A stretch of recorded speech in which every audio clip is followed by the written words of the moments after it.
Unaware she owned the hotel hosting his family's banquet, Grant Holloway denied Naomi Carter entry at the Velvet Ropes and smirked beside his mother Vivian and his mistress Sienna, while the microphone inside waited for what Naomi would announce to crush them. Naomi stood there anyway, black dress plain, spine straight, palms cold, watching strangers glide past her into the lobby like she was invisible, but hearing her husband's laugh like a lock clicking shut. Grant's tux fit him like power, the kind a man wears when he thinks the world belongs to him, but his eyes never once checked the name etched into the glass doors behind him. Vivian's pearls glowed as she leaned in close to the guard, sweet-voiced, sharp-edged, savoring the moment her son replaced the wife she never wanted, but her smile twitched when Naomi didn't beg. And Sienna, Grant's mistress, hovered at his side with a glittering clutch and a camera-ready grin, acting like the banquet was already her. Engagement party, but she kept glancing at Naomi's ring finger like she needed proof she'd truly won. "Not invited," the guard said again, eyes flicking from Naomi's face to his tablet, waiting for permission to make her disappear. Grant gave it with a lazy wave, the smirk widening, the mother approving, the mistress glowing. Naomi didn't raise her voice. She didn't cry. She just looked past them, past the banquet signage, past the chandelier light, toward the ballroom where the mic sat on stage like a loaded weapon. But no one noticed the tiny crest in the decor that belonged to her. Grant stepped closer, low enough to humiliate her without witnesses. Vivian laughed like it was tradition. Sienna whispered, "Let her watch from outside, like mercy." Naomi's throat tightened because this wasn't only denial at a hotel door. It was her own family's banquet of humiliation staged by the man who promised to protect her. But tonight, she wasn't here to be protected. So why did Naomi come to the hotel hosting his family's banquet if she knew he'd deny her entry? Why is Grant so confident, smirking with his mother and mistress? What secret makes him think Naomi has no power here? And what exactly is Naomi about to announce behind the mic that will crush them? If they're still unaware, she owns the hotel. Naomi Carter parked across from the Harrogate Hotel and sat for 3 seconds, letting the glow steady her pulse. Velvet ropes, tuxedos, gold light. Tonight, it hosted Holloway Capital's legacy and leadership banquet. Tonight, her husband planned to erase her in public. Her phone buzzed. Elliot Crane. Transfer finalized 9:06 a.m.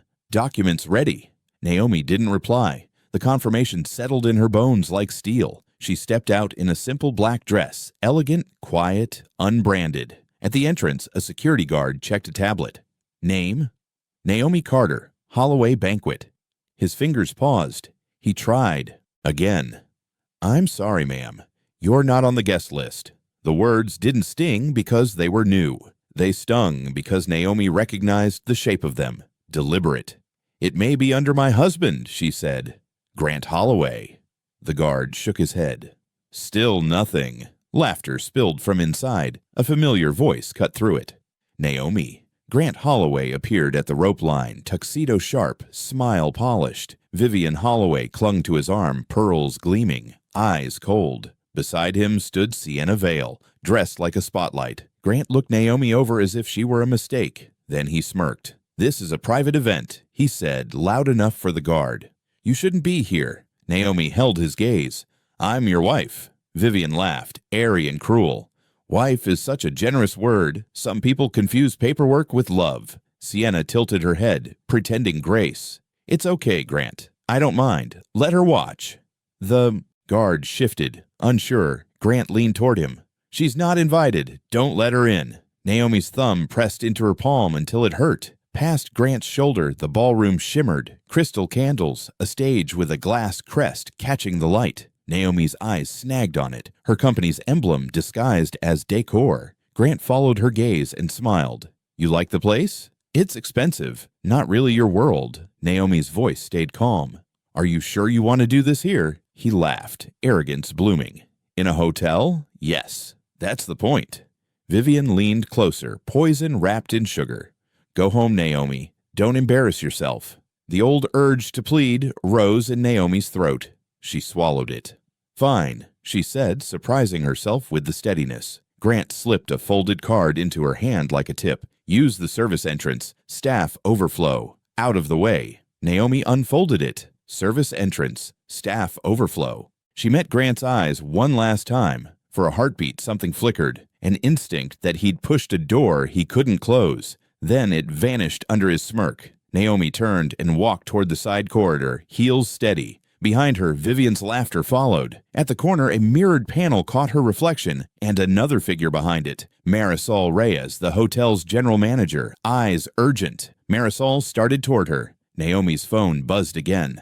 Unknown number. Exclude Naomi Carter. Confirmed. Entry list updated. Naomi's breath hitched once. Then she kept walking. Because now she knew. This wasn't a misunderstanding.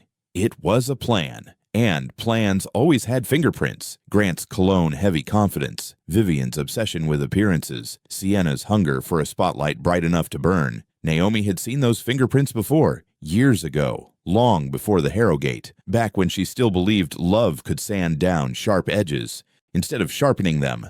Flashback came in fragments as she moved, like her mind was flipping through evidence. Grant in their kitchen the first month of marriage, smiling as he asked casually, "So, your dad's company, how big are we talking?" Naomi's father had been alive then, still strong, still insisting Naomi never announce what she owned like it was a personality trait. Naomi had answered with a soft shrug. "It's complicated." Grant's smile had stayed, but his eyes had measured her, like he was deciding whether she was worth the effort. Another fragment, Vivian at their wedding, gripping Naomi's hands too tightly, whispering through lipstick, "A man like my son needs a woman who elevates him." Naomi had mistaken it for concern. Later she realized it was a warning. Vivian didn't see marriage as devotion. She saw it as a ladder. If Naomi wasn't a rung, Vivian would replace her. And Sienna? Naomi didn't know her name at first. She only knew the pattern. The sudden late meetings.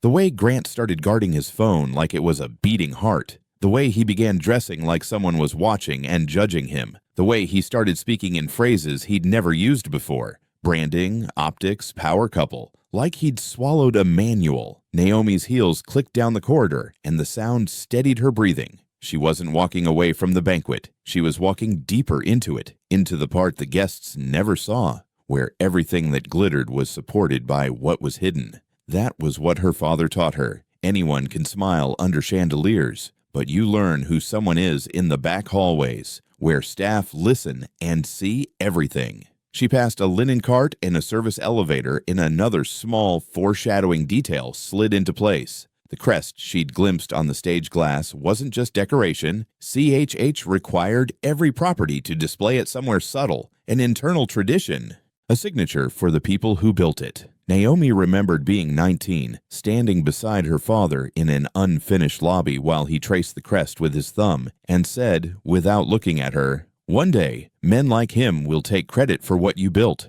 Don't fight them with shouting. Fight them with paperwork and witnesses."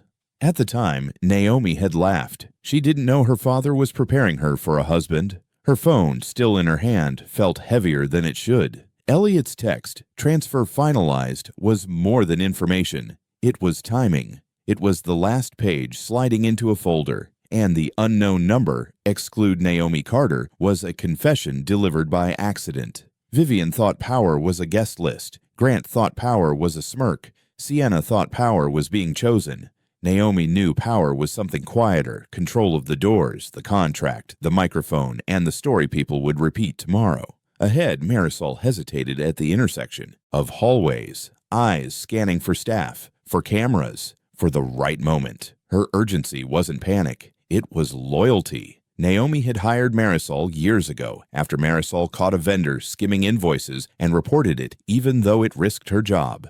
Integrity recognized integrity. That was why Naomi trusted her now, and why she told her not to intervene at the entrance, because the humiliation had to be visible first, so the reversal would be undeniable. Behind Naomi, the ballroom laughter swelled again, Grant's laugh threading through it like a blade. Somewhere inside, the microphone waited on stage, innocently upright, as if it didn't know it would become a weapon. Naomi tightened her grip around the folded seat card until the paper creased. She didn't feel like a victim anymore. She felt like a woman standing at the edge of a long-held breath. And as she approached the service entrance, one last question pressed against her ribs, dangerous and electric. If Grant was bold, enough to deny her entry while smirking with his mother and mistress, What exactly had he planned to do behind that mic? Naomi followed the service entrance staff overflow card. Like it was a punishment Grant had stamped on her forehead. The hallway narrowed, the air cooler, the lighting harsher. No chandeliers here, only fluorescent honesty. Her heels clicked past stacks of linen and rolling carts, and each step pulled her farther from the woman Vivian wanted her to become. Small, pleading, grateful for crumbs. A door swung open ahead, and Marisol Reyes stepped out, moving fast but controlled, like someone trained to keep chaos from spilling into public spaces. Her eyes found Naomi instantly. "Ms. Carter," Marisol said, voice low. It wasn't a greeting. It was recognition. Naomi didn't slow. "Don't intervene," she murmured as she passed. "Not yet." Marisol's jaw tightened. "They denied you at the front." "They needed it to be seen," Naomi replied. Her own voice surprised her, steady, almost clinical. The steadiness didn't mean she wasn't bleeding inside. It meant she'd learned how to hold the wound without letting the wound hold her. Marisol walked with her, matching her pace. "Security has cameras at the rope line. If you want footage." "I do," Naomi said. "But I want more than footage." "What more?" Marisol asked. Naomi's eyes stayed forward. "Their fingerprints." They reached a staff alcove with a small monitor bank. A young staffer froze when he saw Marisol, then straightened. Marisol lifted a hand, a silent instruction. The staffer tapped a button on his lapel. Hotel policy for back-of-house incidents. A discreet body cam that protected staff from abuse and protected the property from lies. Naomi noticed the movement and felt something soften in her chest. Loyalty was a rare currency. Her father had taught her to invest in it, not buy it. Flashback flickered. Naomi, and 19, standing beside her father in a construction trailer, blueprints spread like a promise. Richard Carter's hands were stained with dust and ink as he pointed to a lobby design and said, "The front of a hotel is a stage. The back is the truth. If you ever need to know who someone is, watch how they act when no one important is watching." Naomi had smiled then, thinking he meant difficult guests. She hadn't known he meant Grant. "Ms. Carter," a calm male voice said. Elliot Crane stepped into the alcove holding a slim folder like it was nothing, like the paper inside it couldn't split lives in half. He wore a dark suit, no shine, the uniform of someone who didn't perform power. He executed it. "Elliot," Naomi said, and for the first time that night, her throat tightened, not from fear, from relief. He opened the folder. Contract writer, addendum, and this. He slid a page forward. Naomi's eyes dropped to the signature line. Grant Holloway, personal guarantee. Her pulse thudded once, hard. It was like hearing a door lock from the inside. Marisol exhaled sharply. "He signed that." Elliot nodded. "Your husband did, likely because his mother demanded last-minute upgrades without corporate authorization. The venue required a guarantor." Naomi's mouth went dry. Vivian always demanded the impossible and called it standards. Naomi remembered early in the marriage, Vivian strolling through Naomi's modest apartment, clicking her tongue. Grant is meant for better. It wasn't a complaint about furniture. It was an announcement about Naomi. Naomi pressed her thumb to the page, the ink real under her skin. "So if they break anything tonight, they pay," Elliot said. Personally, the word should have tasted like victory. It didn't. It tasted like the truth. Grant had been reckless enough to stake his name on a night he thought he controlled. Naomi looked up. "The transfer," Elliot's expression softened, just a fraction. "Finalized at 9:06 a.m. The trust documents are recorded. You're the controlling owner on paper." Marisol blinked. "Today." Elliot nodded. "Your father timed it that way. He wanted the last step done after the quarterly audit closed.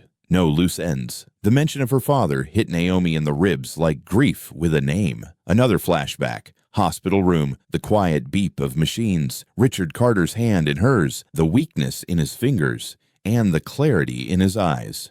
"People will come for what you built," he'd whispered. "Some will wear smiles, some will wear rings. Don't fight with emotion, Naomi. Fight with evidence. And don't let anyone turn you into a story you didn't write." Naomi had promised him she wouldn't, and tonight, at the Velvet Ropes, she almost had, almost begged, almost explained, almost tried to be understood by a man who was determined to misunderstand her. She looked at Elliot. "Did you see the alert?" He flipped another page. "Your audit team flagged unusual banquet charges. VIP lounge converted to suite access. Replacement nameplate requested. Marisol frowned. Replacement nameplate? Elliot turned the page so Naomi could read. Requested. Sienna Holloway. Place card. Stage acknowledgement. Naomi stared at the words until they blurred. Behind that nameplate was a plan. Not just a mistress in the shadows, a mistress dragged into the light and crowned. Naomi inhaled slowly, careful not to let the ache rise into her throat, where it could become tears. He's going to propose, Marisol whispered, in your hotel. Naomi's laugh came out silent, more breath than sound. On my stage. Elliot's phone buzzed. He glanced down, then met Naomi's eyes. They're about to start the special announcement segment. The microphone, the loaded weapon. Naomi imagined Grant's hand on it, his voice.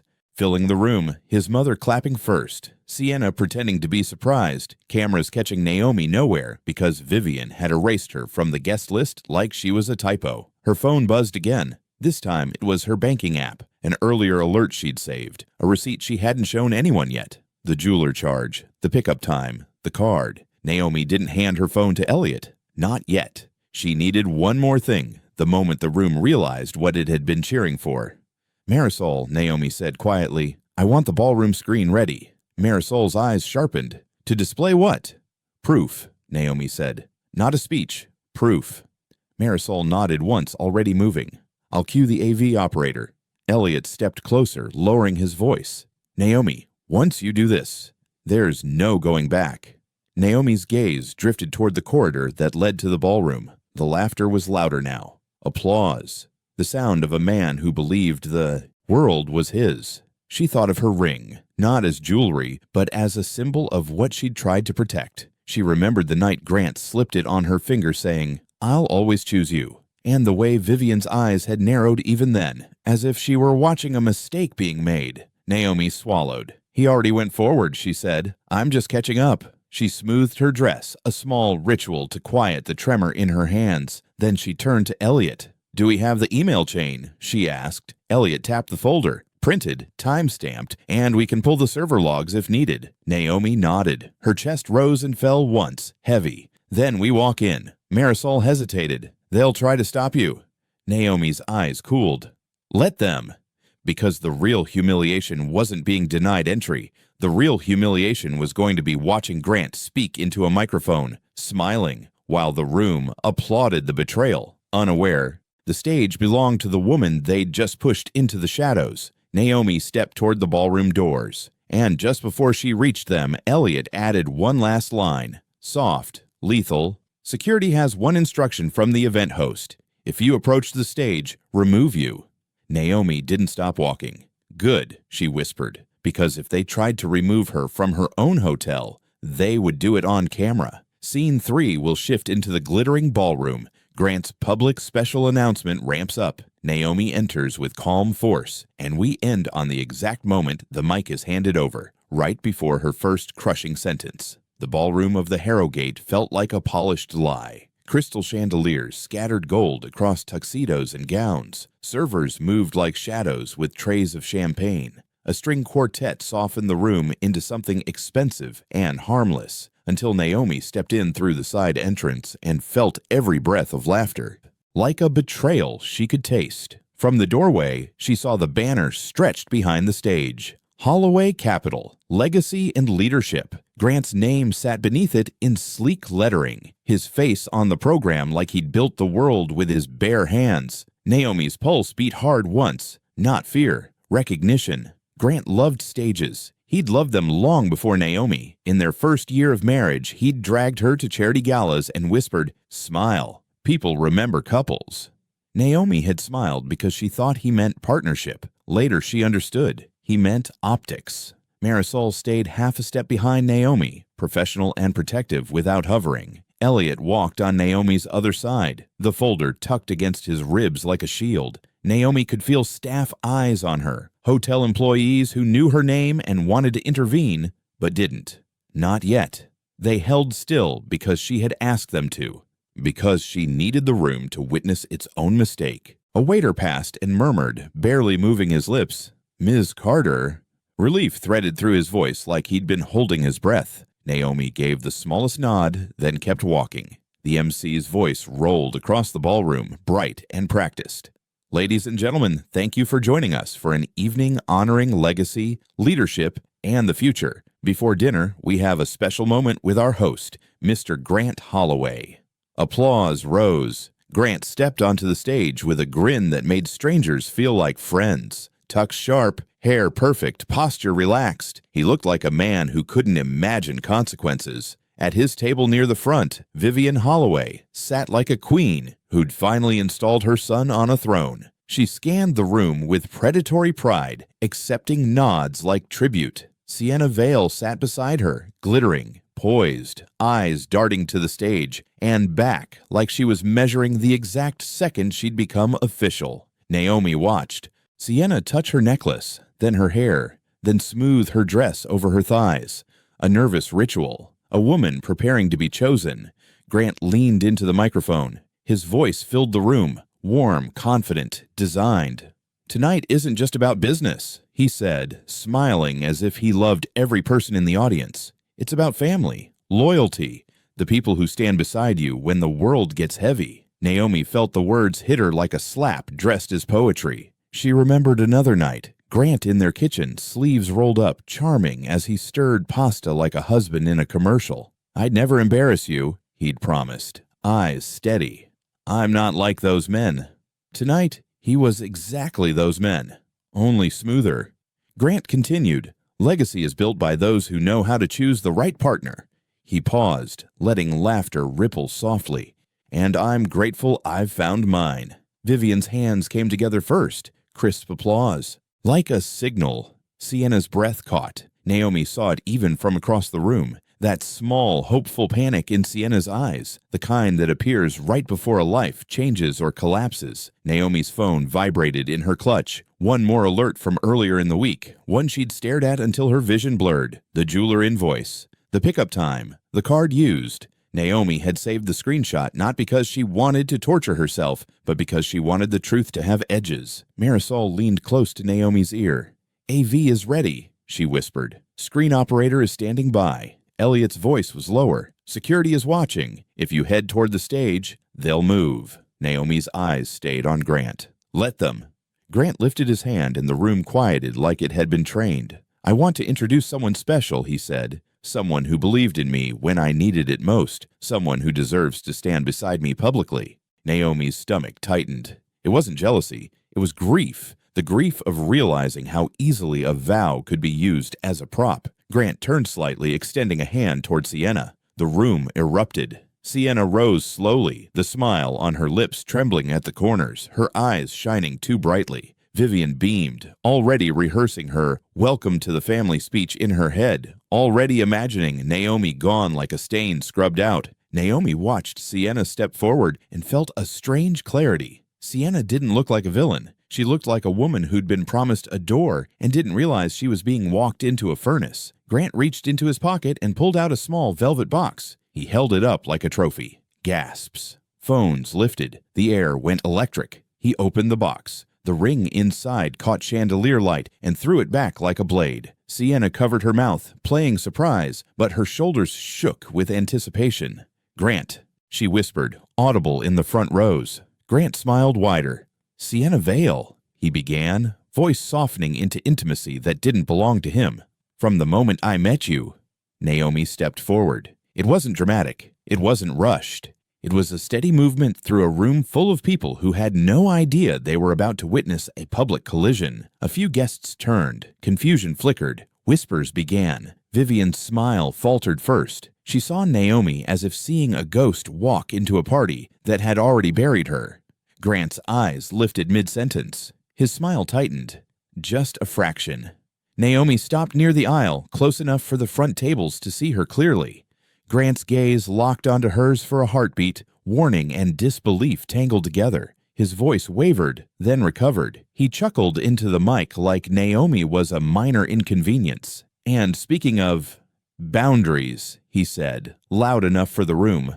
"Some people don't understand when they're not invited, but that's all right. Tonight, we celebrate the people who do." A few uneasy laughs. Naomi didn't react. She simply stood there, still as a verdict. Vivian leaned toward her tablemates, hissing, "Why is she here?" Sienna's eyes darted between Grant and Naomi, panic sharpening her glittery smile. Grant forced charm back into his face, but his throat worked like he was swallowing something bitter. "Security!" Before he could finish, the MC's earpiece crackled. His expression shifted, confusion, then alarm. He cleared his throat.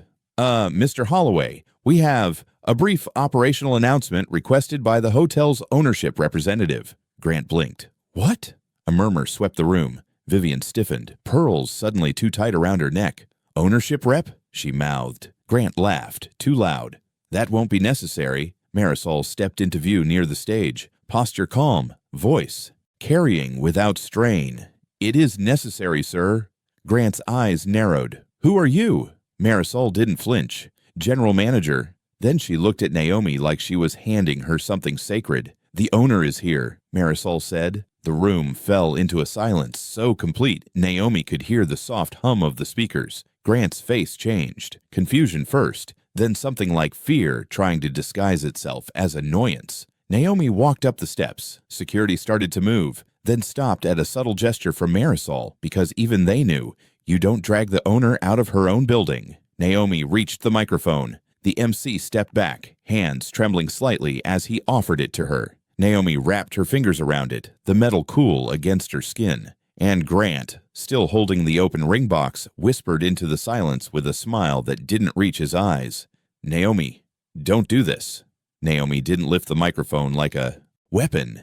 She held it like a truth that had been waiting too long. Her eyes swept the room once. Investors, executives, spouses, cameras hovering like hungry insects, then returned to Grant. He stood frozen under the stage lights with a ring box open in his palm, smiling the way men smile when they're trying to keep a collapsing building upright with their bare hands. Naomi inhaled slowly, letting the air settle in her chest where panic wanted to bloom. "Good evening," she said into the mic. Her voice didn't shake. That was the first thing that unsettled them. People expected anger or tears. They didn't know what to do with calm. "I'm Naomi Carter." A ripple moved through the crowd. Some heard the name and felt nothing. Some heard it and turned, suddenly alert, because they'd stayed at Carter Harbor Properties, seen the crest, signed their corporate rates. A few brows furrowed, a few phones lifted higher. Grant's smile tightened. "Naomi," he began, softly, warning. Naomi didn't look away. "Tonight, I was denied entry to this hotel," she continued, turning just enough for the front tables to see her profile. "By my husband." The word husband landed like a dropped glass. Vivian made a sound, half scoff, half choke. "She's trying to embarrass him," she hissed to no one and everyone. Naomi kept going.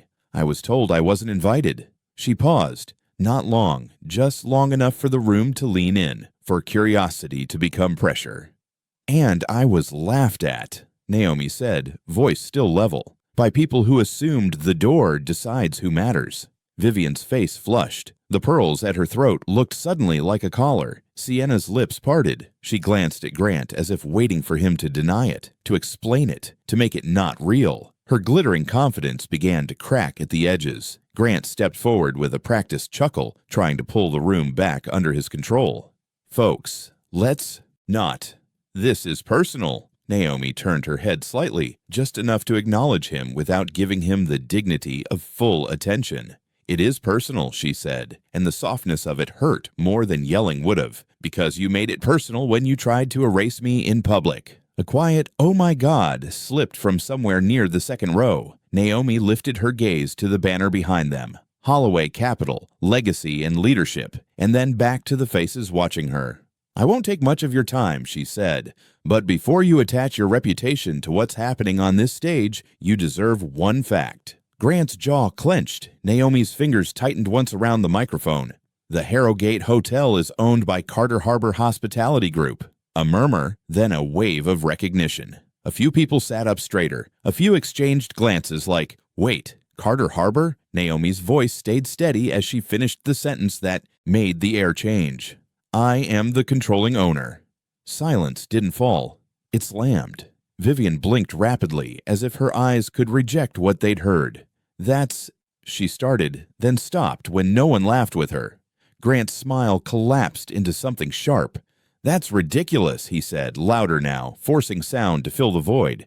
"Naomi doesn't, she's—" Elliot stepped into view at stage left, folder in hand. He didn't speak yet. He didn't need to.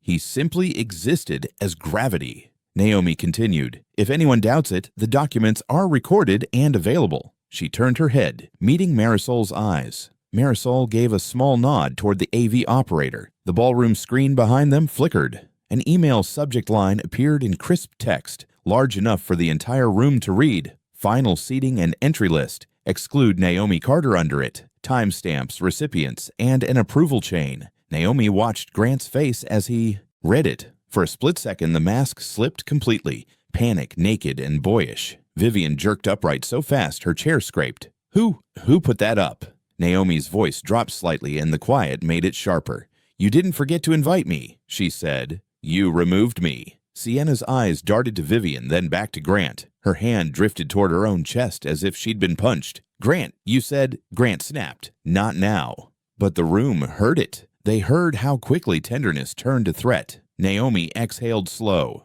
"And there's more," she said, lifting the mic again as the room held its breath, because tonight wasn't only about humiliation, it was about fraud.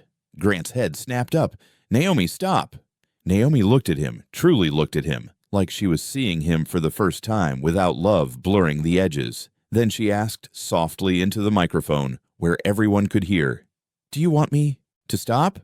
Or do you want me to tell them exactly whose name is on the personal guarantee you signed to make this banquet happen?" Grant went completely still. Vivian's mouth opened, but no sound came out, and Sienna, standing there in the glow of an unearned ring, finally looked terrified, not of Naomi, but of the man who'd promised her a future. Grant's throat bobbed once like he was trying to swallow the room back into his control. Naomi didn't give him the chance. She turned slightly, letting her gaze travel across the audience. Faces that had been smiling seconds ago now sharpened into attention because money and reputation were in the air and everyone could smell the shift. "The banquet contract," Naomi said into the mic, "was altered with unauthorized add-ons." Grant lunged forward half a step. "This is insane." Marisol's calm voice cut through without raising volume. "Sir, it wasn't a threat. It was a boundary, the kind that existed in buildings owned by people who didn't need permission." Naomi continued. "A VIP lounge conversion was requested. Suite access was demanded. A replacement nameplate was ordered." She paused, and the pause became a hook, a silent drumbeat that made the room lean in. "For Ms. Sienna Vale." Sienna flinched as if her own name had been slapped across her face. "And it was requested under the name," Naomi said, voice even. "Sienna Holloway." A wave of murmurs surged. Phones rose. Someone whispered, "Did she say Holloway?" Sienna's eyes snapped to Grant, pleading and accusing at once. "You told me it was just—" Grant hissed, "Shut up." The words sliced through the chandelier light like broken glass. People heard it. They heard the real Grant, the one Naomi had known behind closed doors. Vivian's hands trembled as she grabbed the edge of the tablecloth. "That is not— She is lying. She's jealous. She's always been—" Naomi looked at Vivian, not with hatred, but with a tired clarity that made Vivian feel small. "This isn't jealousy," Naomi said softly. "This is documentation." She nodded once toward Elliot. Elliot stepped forward with the folder and spoke for the first time. His tone was calm enough to sound inevitable. Under the venue rider, any modifications requested within 72 hours require a personal guarantor when corporate authorization isn't provided. Mr. Grant Holloway signed. The ballroom screen changed. A scanned page appeared, crisp and undeniable. Grant Holloway, personal guarantee. Grant's face lost color so fast it looked like the lights had dimmed. Vivian stared at the screen, blinking hard as if vision itself could be negotiated. "Grant," she whispered, and in that whisper was the first time Naomi had ever heard fear in Vivian's voice. "You signed that?" Grant's lips parted. No words came out clean. He tried to laugh, and it sounded like choking. Naomi's heart thudded, heavy. Not triumph, not yet. The hollow part of her, the part that had loved him, still wanted him to suddenly become the man he'd pretended to be. But he didn't. He stepped toward her, voice low, urgent, trying to keep the humiliation contained to the stage. "Naomi, you don't understand what you're doing." Naomi's eyes held his. "I understand exactly what I'm doing," she said, and the calmness of it made Grant's control evaporate. She turned back to the room. "And there's something else you should know before you clap for a proposal that was built on a lie." The screen shifted again. A receipt appeared, large, clean, in black and white. Jeweler invoice. $18,400 pickup Friday card. "Sadonel." Naomi felt her throat tighten, but she kept her voice steady. This ring was purchased using a card tied to accounts connected to Carter Harbor Hospitality's event vendor routing. The room didn't need a full explanation to understand what that implied. People in suits knew how expense lines could be disguised, how personal spending could hide under logistics, how one fraudulent pattern could poison a company. Sienna's knees seemed to lock. She stared at the screen, then at the ring box in Grant's hand. Her voice came out thin. "You used her money?" Grant snapped. "It's not her money." Naomi's gaze didn't move. "Then whose is it?" she asked into the mic, and the question hit the room like a gavel. Grant looked out at the audience and realized, too late, that the crowd had turned into a jury. Naomi's voice softened. "I didn't come here to scream," she said. "I came here to end an illusion." She breathed in, and for a flicker of a second the calm cracked, revealing the pain beneath. The viewers could feel it. The grief of a woman watching her marriage be used as set dressing for another woman's fantasy. "My husband didn't just bring a mistress tonight," Naomi said, and the words came slower now, heavier. "He planned to propose on my stage, inside my hotel, after denying me entry at the door like I was nobody." A collective gasp moved through the ballroom. Vivian's chair scraped again. "You set him up," she spat, voice cracking. "You planned this." Naomi turned her head toward her, and the pity in her eyes was more humiliating than anger. "No, Vivian," Naomi said quietly. "He set me up. You just applauded." Vivian's mouth opened, closed, opened again. Nothing came out, because for the first time she couldn't bully the room into agreeing with her. Naomi looked back at Grant, and something in her face shifted. Finality. "Since you like public moments," Naomi said, "here's yours." She reached into her clutch and withdrew a slim envelope. Her hand didn't shake, but her eyes shone as if every memory inside her was fighting to spill. Grant took it automatically, like his body still believed he was in control. He opened it. His pupils dilated. Divorce petition, motion for exclusive occupancy, request for forensic accounting. He stared at the pages like they were written in a language he'd never learned. Vivian swayed. "No, no, Naomi." Sienna stepped back as if Grant had suddenly become dangerous. "You're married," she whispered, voice raw now. "You said you were—" Grant whipped around, furious. "I said what I needed to say." The room heard that too.